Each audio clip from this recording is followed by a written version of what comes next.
Hello everyone, আমি মাধুরী চলে এসেছি একটা নতুন রেসিপি নিয়ে তোমাদের কাছে।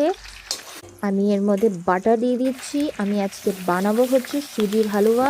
সুজি দেখো আমার দেওয়া হয়ে গেছে। বাটারটা কিন্তু হোমমেড ছিল।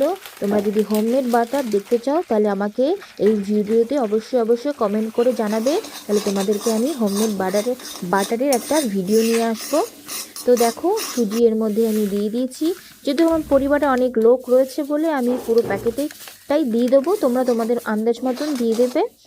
তো ভালো করে নেড়ে নিতে হবে। সুজির হালুয়া বানাতে গেলে লো ফ্লেমে বানাতে হবে যতক্ষণ পর্যন্ত সুজিটা না হয়। তো সুজিটা আমি ভালো করে নেড়ে নিয়েছি। এর মধ্যে আমি তেজপাতা আর সামান্য একটু নুন দিয়ে আবারও আর একটু নেড়ে নেব। এটাতে কিন্তু ফ্লেম একদমই তোমরা বাড়াবে না কিন্তু, না হলে সুজিটা পুড়ে যেতে পারে।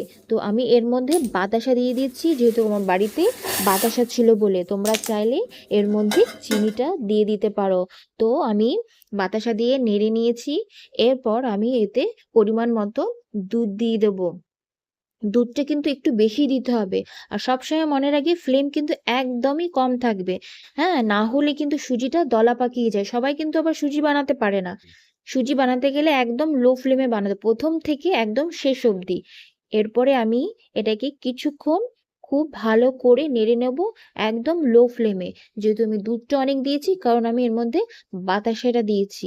বাতাসা মেল্ট হতে একটু বেশি সময় নেয় চিনির তুলনায়।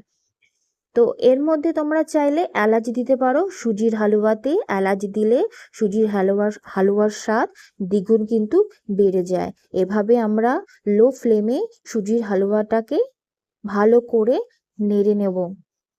আর তোমরা এর মধ্যে কিন্তু আরো অনেক কিছু ড্রাই ফ্রুটস কিন্তু দিতে পারো। আমার কাছে যেহেতু আমন্ড বাদাম আছে, তো আমি এর মধ্যে 3-4টের মতো আমন্ড বাদাম কুচি কুচি করে কেটে এর মধ্যে আমি দিয়ে দেবো। দেখতেই পাচ্ছ, তোমরা তোমাদের মতন ড্রাই ফ্রুটস বেছে নেবে, ঠিক আছে? দেখো, দুধটা কিন্তু অনেকটাই আমি দিয়েছিলাম, এখন কিন্তু দুধ অনেকটাই কমে এসছে।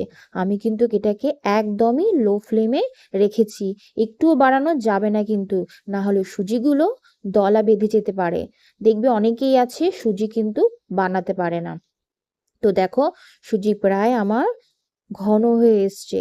দুধটা একদমই টেনে নিয়েছে। দেখো, পুরো সুজি হালুয়া রেডি হয়ে গেছে। সকালবেলার ব্রেকফাস্টে রুটির সাথে সুজির হালুয়া খেতে খুবই ভালো লাগে।